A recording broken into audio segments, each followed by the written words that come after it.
All right, y'all. What's up? So, as y'all saw, I got the car fired up.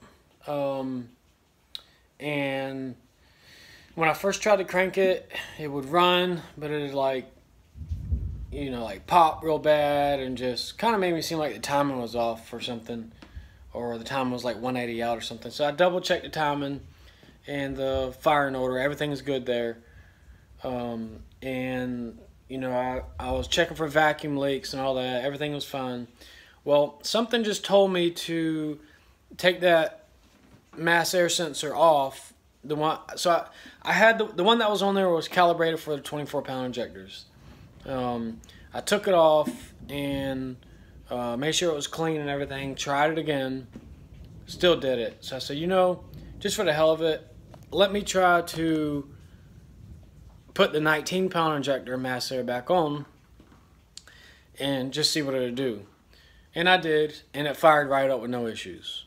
So that kind of tells me that that mass air sensor that I bought it used off a guy on the marketplace like 6 months ago, because I was kind of gathering parts all up to get ready for this swap. And it's just one of those things when you buy used stuff, it's a gamble. So it looks like that mass air sensor is bad, and I had to go back with the 19-pound injector mass air. Actually, the one that I have for the 24 is a Pro M Racing. It says model 83 millimeter, calibrated. It says 24 pound. So it was for 24-pound injectors, but I don't know if it's just bad. I don't know. So here's the thing with that. I only tried to use that mass air sensor because I was just trying to get it fired up to make sure everything's okay, because I was going to be converting to the micro squirt, which I already have. It's actually sitting right here in the bag, brand new. So with that being said, I got it fired up, and once I got it fired up, I hear some tapping on. It's either a lifter hitting the valve cover, or a lifter loose, or a rocker arm loose, or a rocker arm hitting the valve cover, or a bad lifter, or something going on. So with that being said, I'm going to take the upper intake back off, pull the valve covers. It sounded like it was coming from the passenger side, but I'm going to pull both of them just to make sure nothing was hitting or rubbing. Once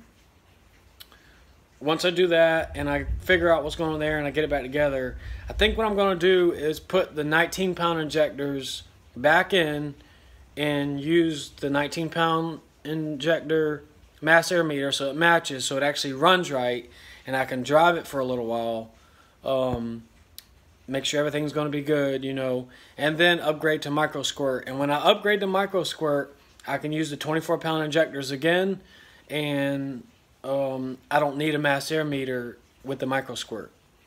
So other than that, I'm going to have to buy a mass air meter for 24-pound injectors, and then in the end, I won't even end up using it with the micro squirt.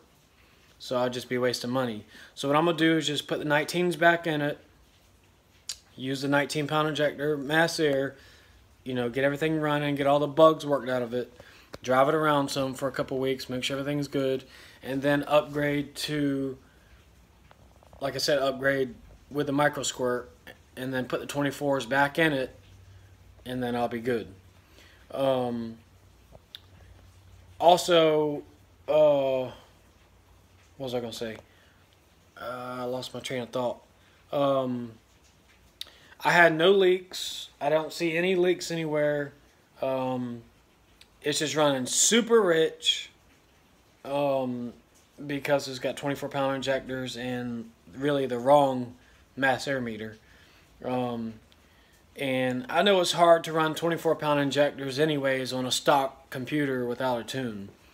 And I knew that in the back of my head, but I didn't think I'd run into these problems where You know, I didn't know the mass air meter wasn't going to work. So it is what it is with that. I'm just going to convert back to 19. Get it running right. Get the bugs worked out. Get all the tapping issue that I'm hearing out. Drive it around a little while for a couple weeks. Upgrade to micro squirt. Do away with the mass air. Put the 24s back in, and we're done. So that's what I got going on now. And I'm fixing to, as we speak, I'm fixing to take that upper intake off and do the whole swap back over, and then, you know.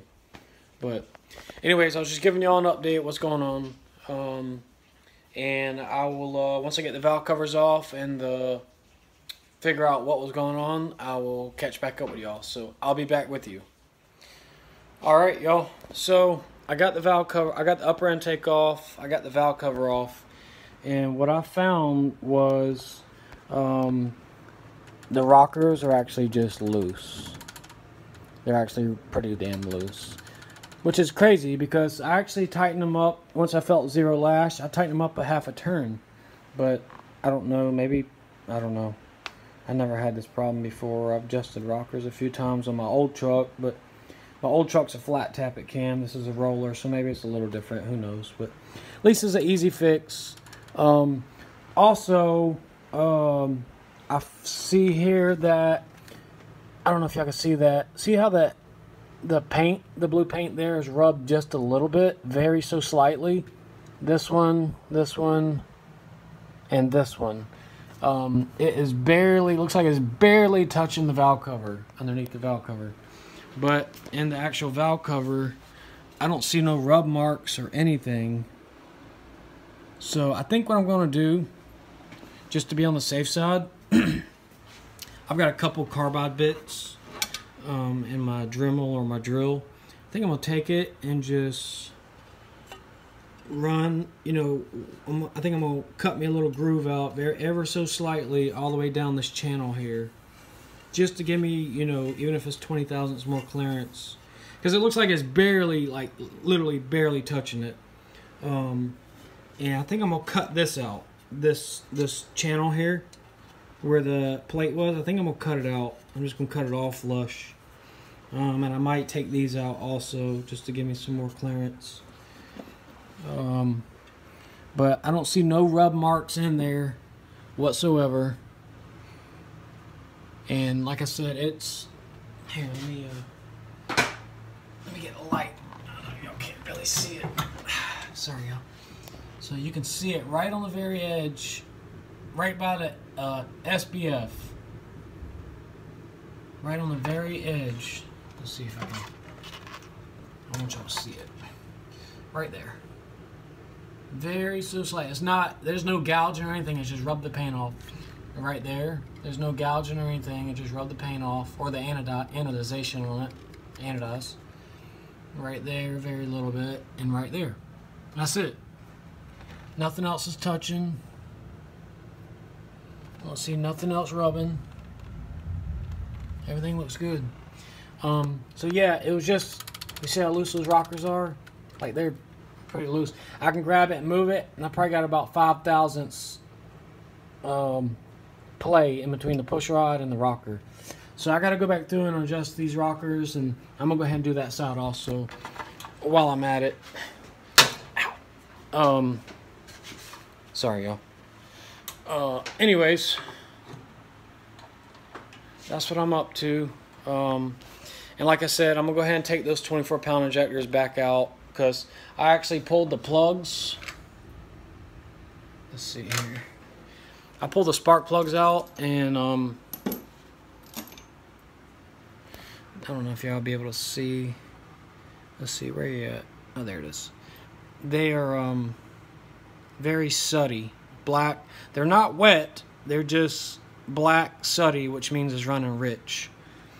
So I'm gonna clean them up. Those are brand new plugs, so I'm gonna clean them up, and then after I do everything, then I'll put them back in, and it should be good. I'm gonna check. I gotta get that valve cover off on the driver's side still, and see if it's doing any rubbing. If it is, I'm gonna, clearance it out too. But this side definitely needs it. So Anyways, that's it, y'all, and I'll keep y'all posted what's next. It'll probably be Monday before work, before I get everything done and try to crank it back up. It's Saturday right now. I gotta watch my son. It's Saturday night right now, about 11 o'clock.